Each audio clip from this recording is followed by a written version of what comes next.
We're live, Bill, in the new setup. Yeah, welcome everybody. This sounds good.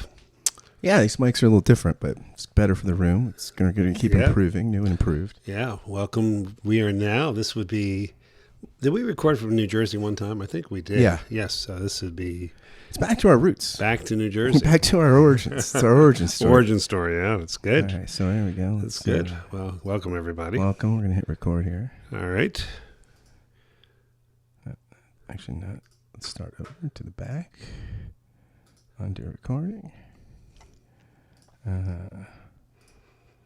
Welcome back to the show. This is episode 287. I'm Scott Jones. And I'm Bill Bohr. And we're coming from New Jersey. Yes. Welcome. New house, new studio, new house, job. New studio. You've got a new job. Great. Exactly. It's exciting. So everybody, it's great to see you, or for you to see us, and for us to picture you in our mind's eye. Right. For a good Middle Platonist. Start right out in Bill's favorite centuries. Right. That good old middle eclectic Platonism. Exactly. Yeah. A little eclecticism never hurts anybody. Never hurt anybody, right? I guess. Right. So, again, we are going to get back to the heresy series, but... actually, in some ways... We're continuing. Yeah, it's continuing. No, I mean, it's not totally unfair to say that, but no, you're absolutely right. This does certainly fit into maybe the most serious heresy of our time, at least in this country. And it was inspired by an article that I read and that I sent to you, and you liked. American Paganism. It was in the Commonwealth. By the way, before we talk about American paganism, should we spend a minute talking about American politics? Well, it could. Yeah, I mean, they actually got it right in New Hampshire. Yeah. That's nice. they counted all the votes and everything. They counted all the votes. It's amazing. Got them in on time. Imagine that. So interesting. I think it's an interesting election. I mean, I think. By the way, they're talking about the Biden campaign is continuing to try to lower expectations. He could die or just drop out. I mean, that's about the two ways you could lower expectations. Did you see the Saturday Night Live? Where it goes, Vice President Biden, you have 60 seconds. They told me you had 6 to 8 months. Yeah, my doctor said 6 to 8 months. No, I feel bad. And the fact that, well, thank you.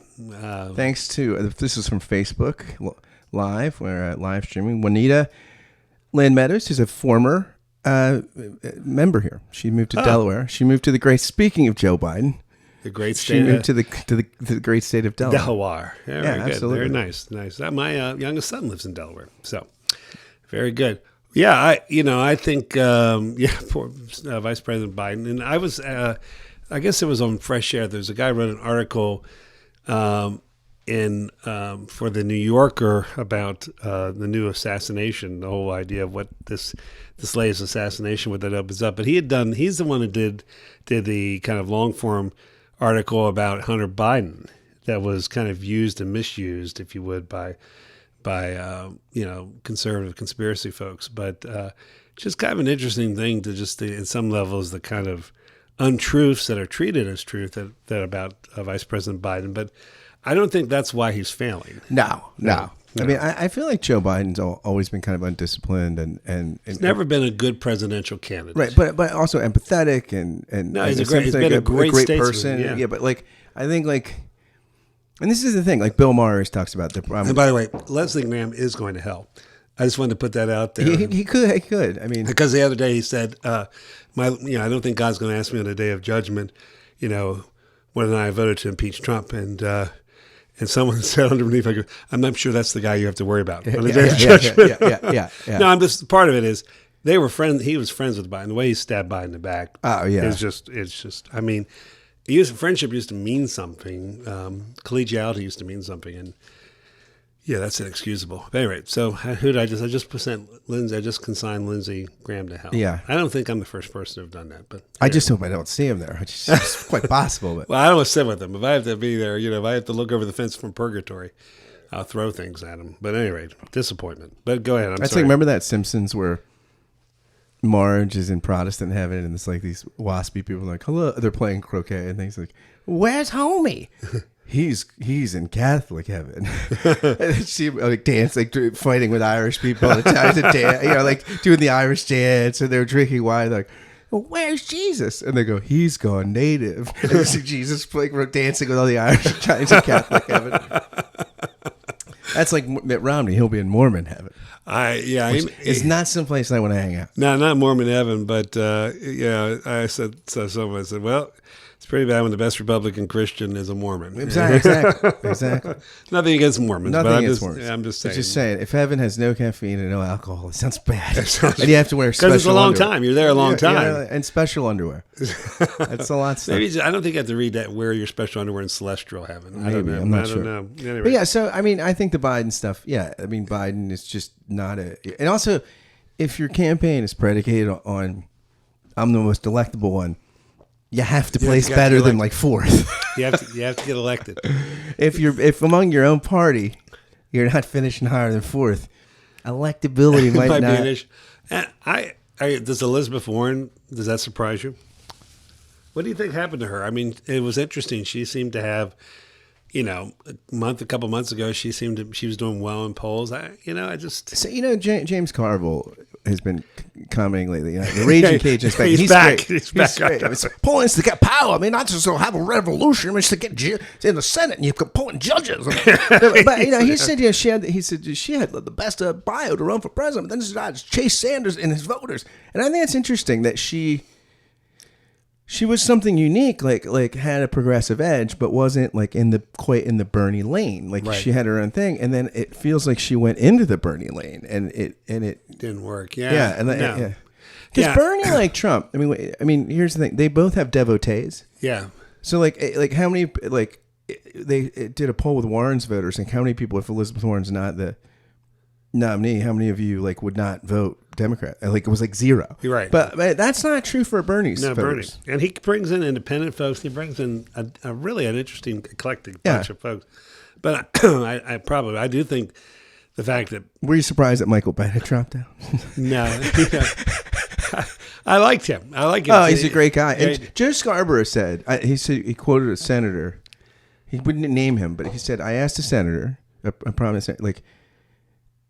What senator would people vote for president? He said if we had to just vote in the Senate, Bennett would get 70 votes. Yeah, they said that he's that competent and he's well liked and Well, hopefully competency will matter someday again in the Senate. It certainly doesn't now. I think Mayor Pete. That's an interesting campaign. He's running a good campaign. The fact there's not anybody in my memory that's more consistently articulate, like never chokes in a debate, never he rarely gets, I think he rarely gets caught, with questions and tough interviews. Like he's seldom ever stymied or trips. I mean, the guy is just he's thoughtful. He's the smartest guy in the room. Yeah, and articulate. I mean, because you could be smart and not as articulate as that. And actually, I think there were a lot of good quality Democratic candidates. I mean, some of the best ones didn't get traction, but in a pretty qualified field, he's the smartest guy in the room. Yeah, and a Rhodes Scholar, served in the military. Actually served our country in the military.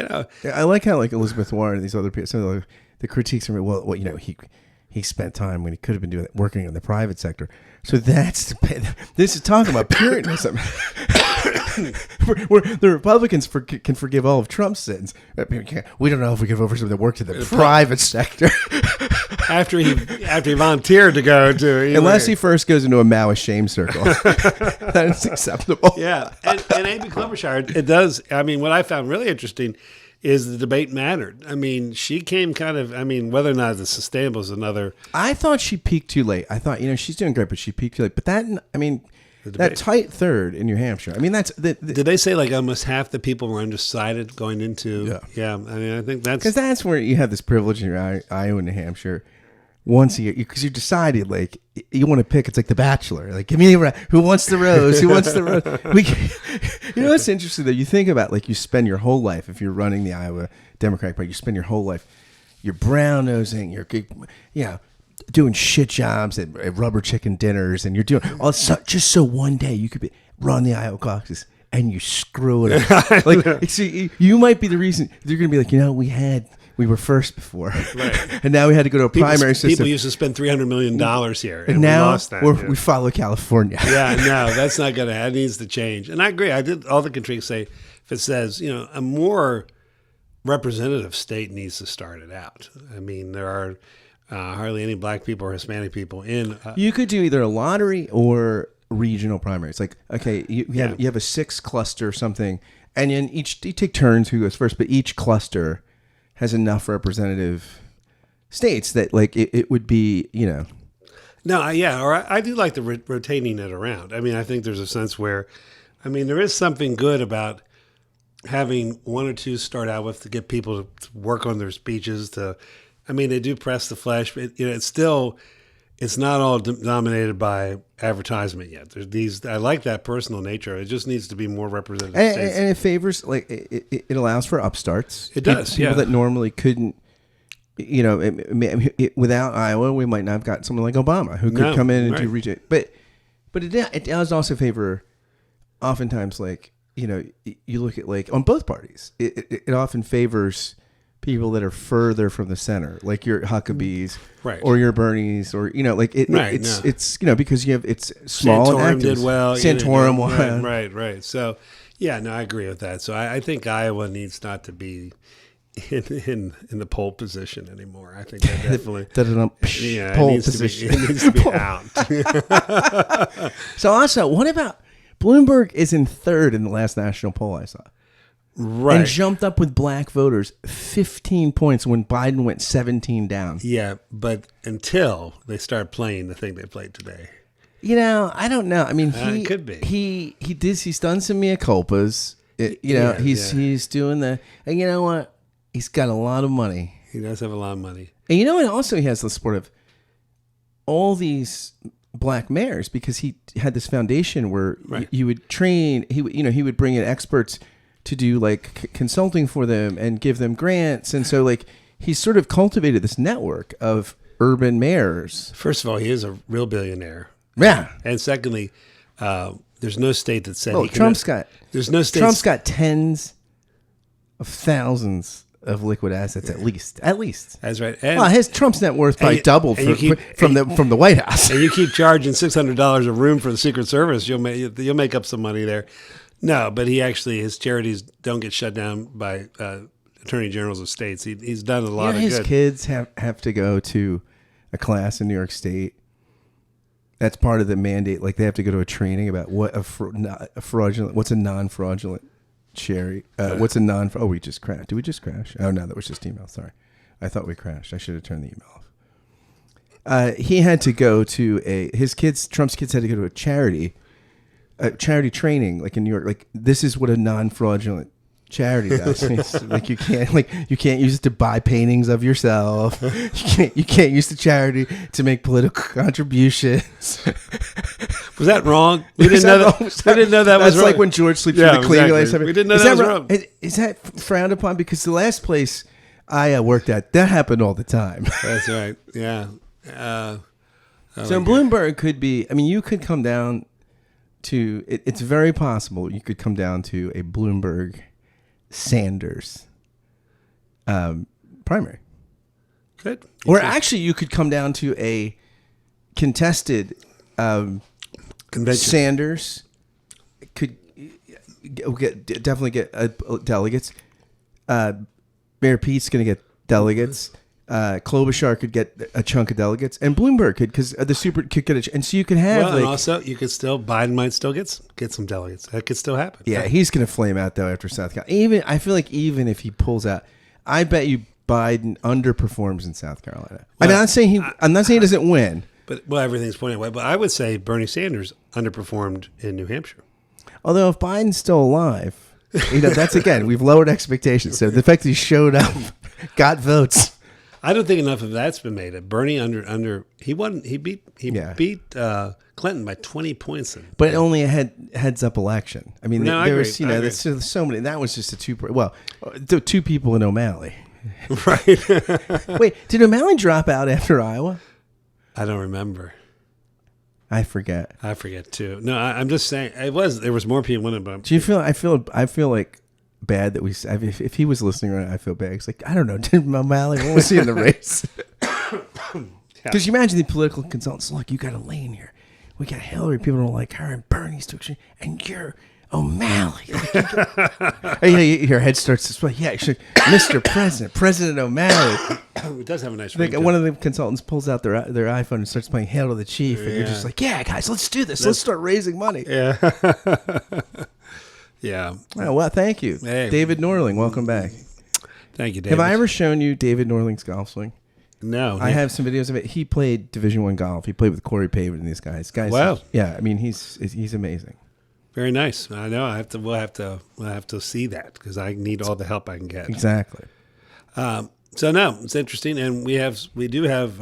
I don't even want to call it I don't even. There's the crisis has been overused, but 4 federal prosecutors quitting because the attorney general. Where's my Roy Cohn? There he is. He right there. He is. Yes. And did you see in a less attractive, more heteronormative form, but it is this Roy Cohn. Well, the other thing too. I read something. I just read parts of it in the Washington Post where they were giving the Department of Justice was giving grants, I guess, working with human trafficking, and they passed up Catholic Charities and gave money to something called Hookers for Jesus.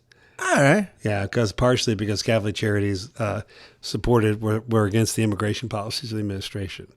The Catholic Charities, what's wrong if you get against putting children in cages? I don't know what's wrong with the Catholic Charities so they can't get behind that. I don't want to say that I'm against Hookers for Jesus, though. I don't want to say it's not an either or. Let's not be in the prison of two ideas. That's actually the name of the foundation. You're going to remember it.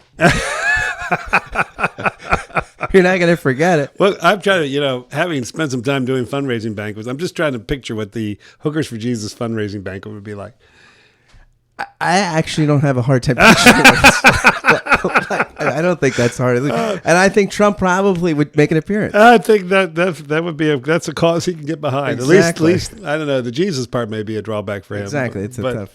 Anyway, so yes. Which leads into our point. Okay. Unless we have any other things you want to. I think we've covered. Yeah. We've covered things. So. Do you want to make a pick right now? Who wins the nomination? Because this is a good time to prognosticate.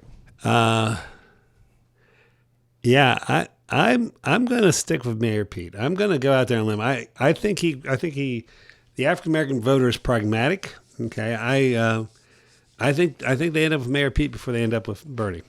I'm saying Bloomberg with your son. All right, that's right, John. You and John have gone Bloomberg.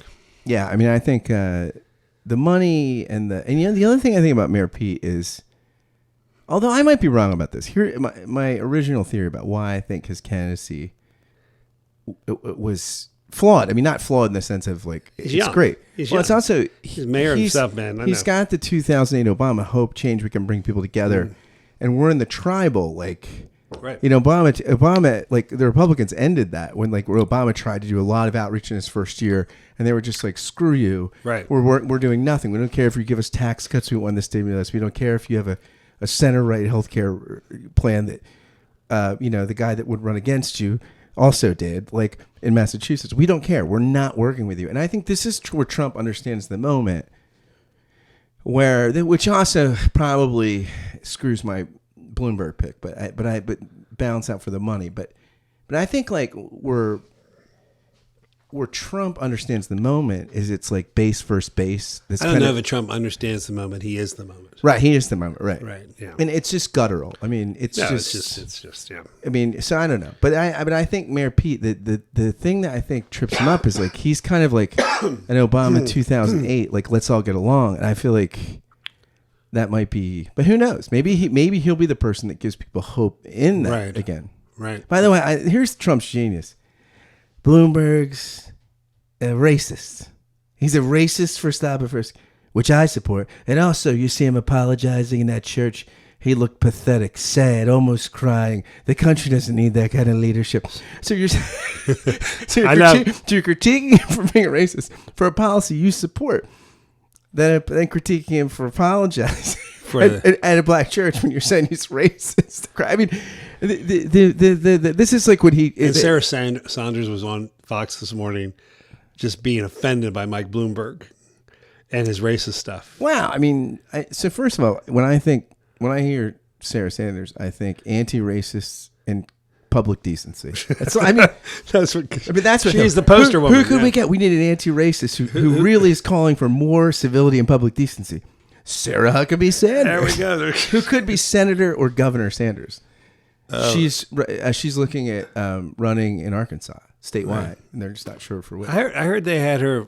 She'd be great. I heard she was going to be in charge of one of the concentration camps. That's what I heard. Yeah. It'd have to be a big one. Yeah, I mean she's got big goals. No, but I mean she is. But that's another one where like the guilty pleasure in me is like, it's a safe state. It's not going to go to a Democrat anyway. So if we're gonna have to have a Republican, let's have Sarah Sanders. Hey, by the way, we didn't even get to talk about Rush Limbaugh getting the Medal for Freedom. Is that what he? Yeah, I heard they're going to posthumously give Tokyo Rose a Pulitzer Prize. I like that. Yeah. What about Macho Man Randy Savage?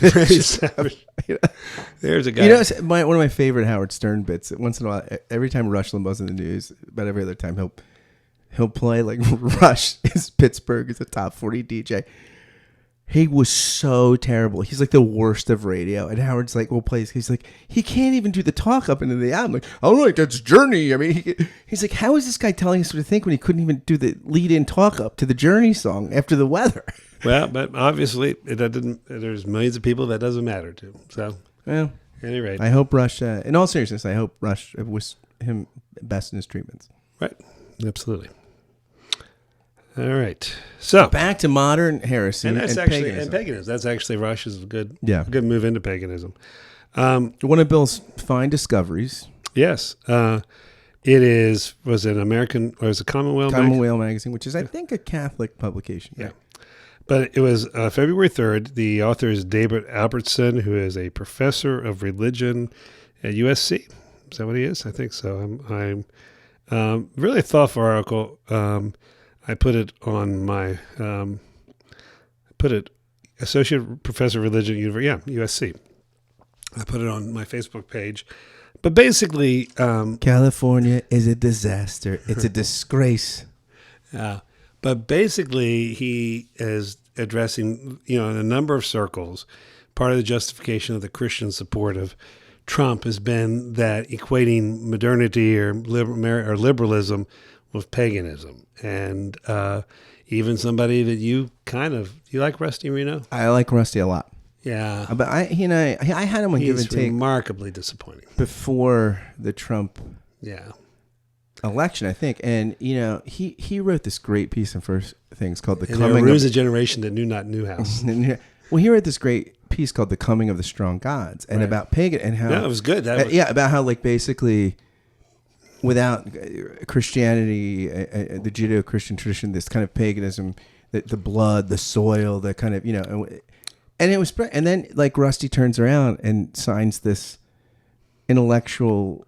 No, it's one thing I think. Look, like I don't agree with it, but it's one thing if you're just an honest person. Like, look, I'm a pragmatist. I know he much of who he is and what he's about is against everything I'm about, but.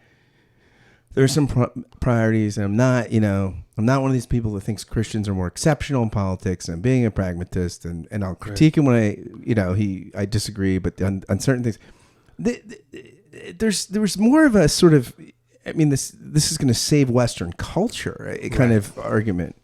Yeah, I mean, do you think Trump could spell Western culture like on a pop quiz, like just like all right, spell Western culture? I'd love to see him just W-E, the photo French line. The person most likely to be in the Hall of Fame of Kitsch is not someone who's going to save Western culture. But the whole argument, again, I mean, even when you've seen people saying, Trump is like Cyrus, or he's the one who's going to stand in the gap to prevent the paganism of secularism, and they point to things Cyrus presided over a great civil. I mean, like was Cyrus could do things. Yeah, Cyrus could actually do things. Yeah. He could There's actually, no opportunity for reality TV fame. No, he was not afraid of war. He was a warrior. Yeah. So he didn't. You guys are babies. I'd never go to war with you. Yeah, right. Well, first off, I'll never go to war. Never go to bone war. spurs. Bone spurs, right. No, Cyrus did not have bone spurs. But this idea that somehow the justification among certain, whether intellectual, pseudo-intellectual Christian circles or theological circles, that what we have here is a real war for the survival of Christianity. And that what we're dealing here, whether it be sexual libertarianism or libertarianism, they'll point to abortion, other things, that this is really the revival of a neo-paganism. And, I mean, that's the argument. And what's interesting is several of them cited a essay that T.S. Eliot wrote in 1938. But obviously they didn't read. That essay, by the way, is fantastic. I have it somewhere on the, I think I've unpacked it, or maybe it's in another book. Notes towards understanding of culture. Right. And then the other one is Ideas in a Christian Society. And I mean, that piece is fantastic. Right. And the interesting thing is that the very person they cite, actually, if you look at his description of what real paganism is. Go ahead. Do you have it? Yeah, I've got some of it here. It's towards the end. Yeah, towards the end. Here's what T.S. Eliot actually said. And this is when he fears, like, if because he's looking at socialism and sort of a kind of capitalism run amok and everything. And so this is T.S. Eliot's fear that if we lose a basic, and he's not for like, oh, we all have to be Christians. He's just thinking like the basic Christian values in the society. So if we lose it, here's what it becomes. Right, the resemblance between the modern paganism feared by Eliot in 1938 and conservative politics in 2020 are uncanny. The paganism that future Christian will need to identify and resist, he warned, will appear as unrestrained capitalistic greed, an authoritarianism seeking to weaken democratic norms, as callous environmental degradation, as a superficial Christian moralism seeking to fuse church and state, and as a petty sanctimonious nationalism. Check, check, and check. Okay. And the interesting thing about it is that when you look at, and the paganism he was looking at most assuredly was, the German Nazism. There are, the trouble is we probably went to Hitler a little too soon. No, it's probably also not just German nationalism, but also the American and British Catholic. Because right, he's critiquing American. He's critiquing the West too, and what he sees in Russia and places like Germany. So you have these. This is what's interesting because we play these off together. Right. He sees these excesses as both eroding decency and democratic norms, like not any kind of free markets, but the kind of the market runs everything. I mean, right. The elitists, because the Nazis were national. So I mean, they were a weird racist kind of socialists, right? Right. They weren't really socialist, but they used the term. But right. they were. But it was a kind of. They did make Volkswagen. They did make. Well, they actually and the industrial leadership were behind Hitler because he helped the economy. So the nationalists in America. We can't even get free health care. At least other places, with the nationalism, you get a little socialism. No. You don't even get free health care. You do get the Trump rallies, though. The interesting thing, too, is we should have recorded from the Wildwood. We should have. The other thing, I think, for me, a parallel is the abortion has become the 2020, well, it's earlier than that, but it's become the 21st century version of anti-communism in the 1930s, in terms of that, for instance, you take the Roman Catholic Church, the evil of communism, which Marxism, which was very clearly an evil in the 1930s, a lot of liberals didn't see.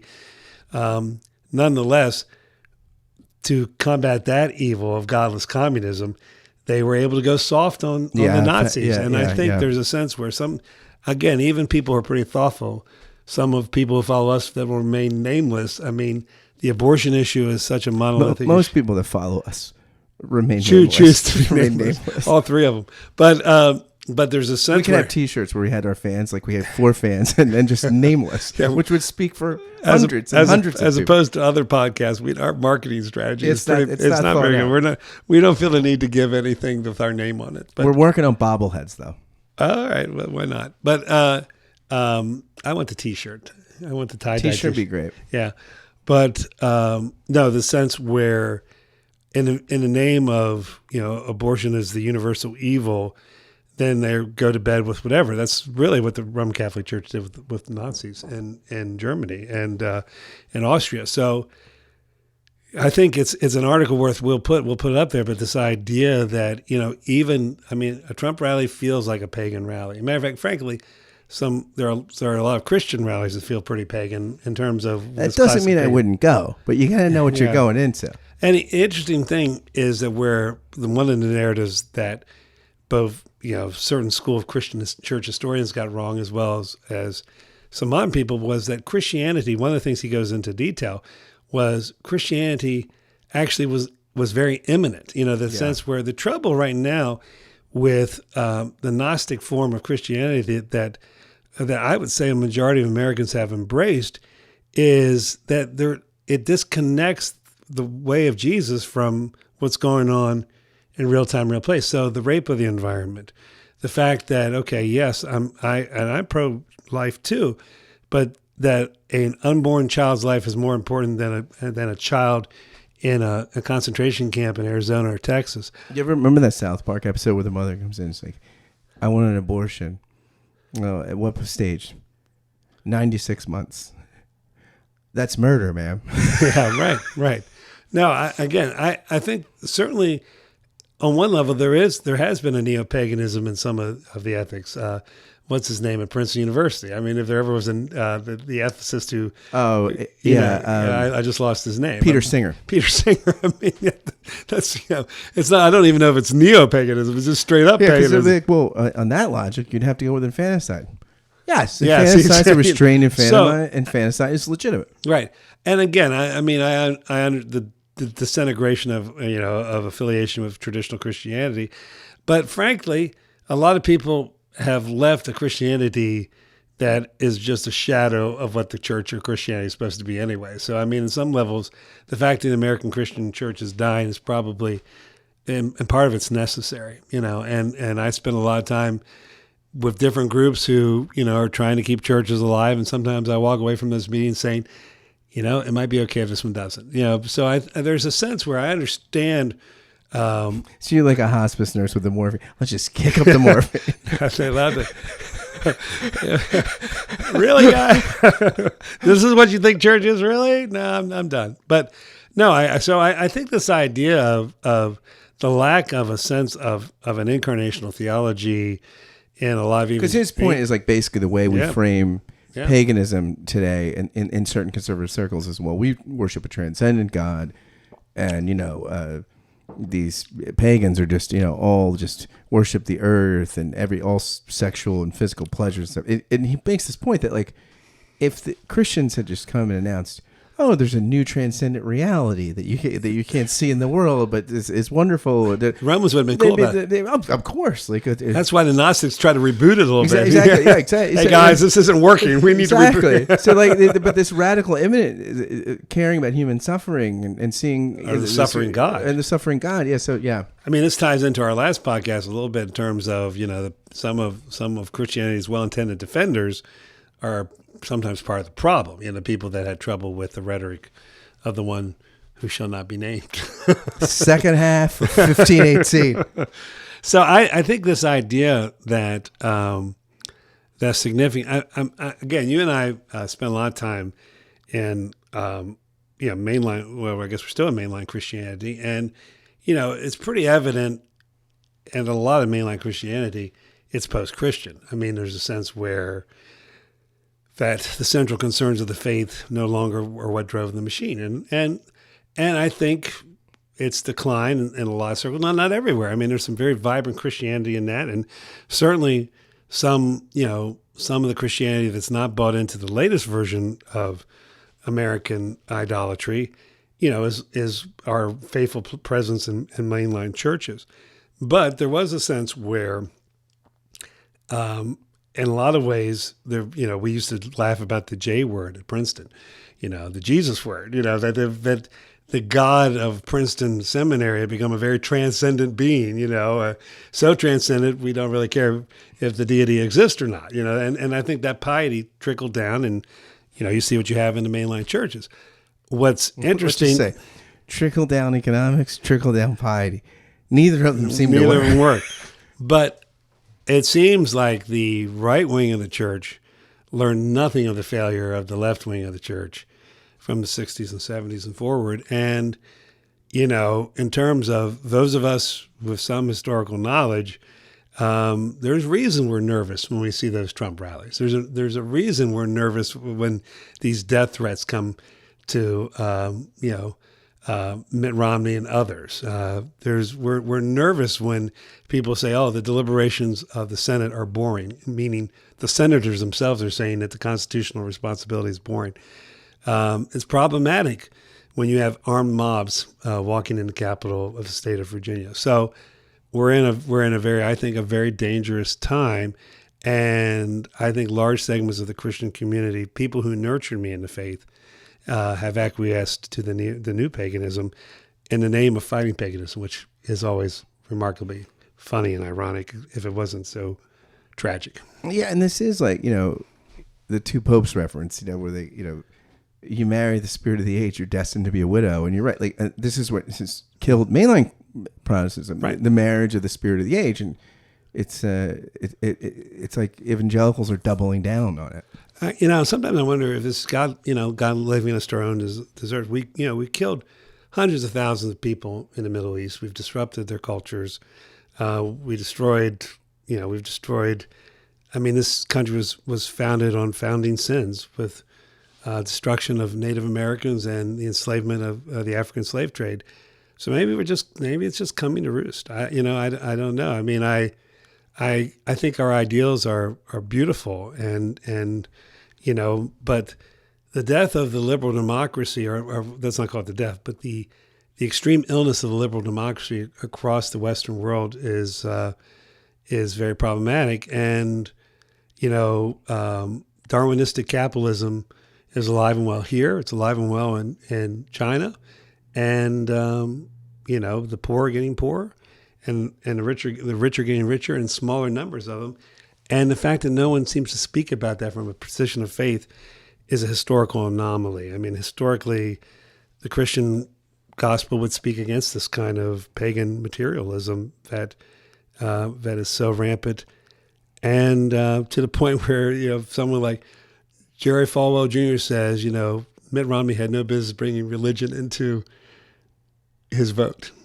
That's what the son of the founder of the Moral Majority had to say on Fox News. We couldn't have written that. We could not have written that. But, I think of Halik's, we've quoted several times where Halik says, the death of God, crises of faith, not just individually, but culturally. That this is part of the dying God.